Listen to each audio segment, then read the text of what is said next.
हमारा जो विषय है मन और देह से परे।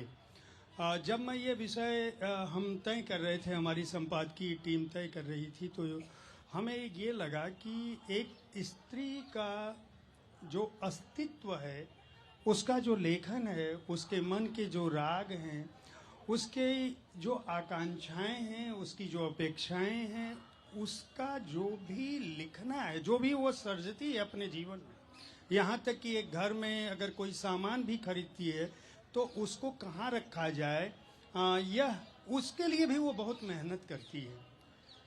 तो एक ऐसे अस्तित्व को, एक ऐसी सत्ता को जो किसी भी मनुष्य के जीवन का केंद्र हो सकती है, उसको उसी रूप में क्यों नहीं देखा जा रहा है और वो अपने सृजन में इन बिंदुओं को कैसे उठाती है।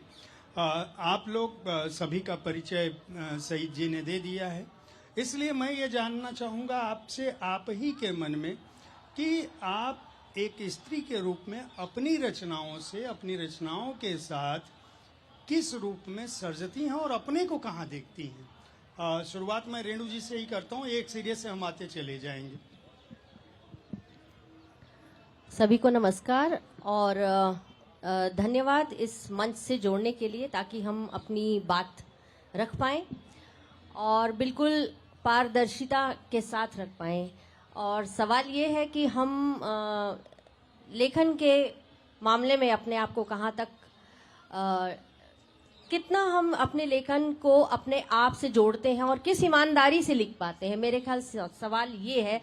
तो मैं ये कहना चाहूँगी कि जब एक लेखक लिखता है, लेखिका हो या लेखक हो, उस समय वो इस लिंग भेद से ऊपर उठकर लिखता है, और अगर वह एक सच्चा लेखक है तो उसका लेखन जो है वो आत्मा और परमात्मा के बीच में, यानी पराभव जो है उससे ऊपर चला जाता है, अपने आप से ऊपर चला जाता है। तो अगर सृजन में हम अपने आप से ऊपर उठकर लिखते हैं, यानी अपने अपने निजी स्वार्थों से ऊपर लिखकर को हटाकर लिखते हैं, तो मेरे ख्याल वो सच्चा सृजन होता है। और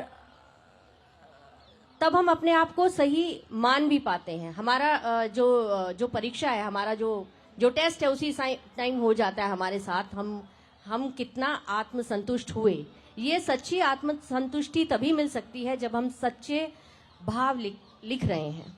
यदि नहीं लिख पा रहे और केवल हम हमारे जो लेखक होता है उसका एक कर्तव्य है, एक गोल होता है, एक लक्ष्य होता है। यदि उस लक्ष्य को हम नहीं प्राप्त कर पा रहे, यदि लक्ष्य ही गलत है, यानी हमारा केवल नाम कमाने के लिए जो आज की जो पीढ़ी लिख रही है, बहुत सारे ऐसे भी लिख रहे हैं जो केवल नाम के लिए, केवल मीडिया पर आने के लिए, क्योंकि मीडिया अब आ गया है तो बहुत जल्दी सब प्रसिद्ध होना चाहते हैं, केवल प्रसिद्धि के लिए है। तो फिर वो मेरे ख्याल से सच्चा लेखन नहीं हो सकता।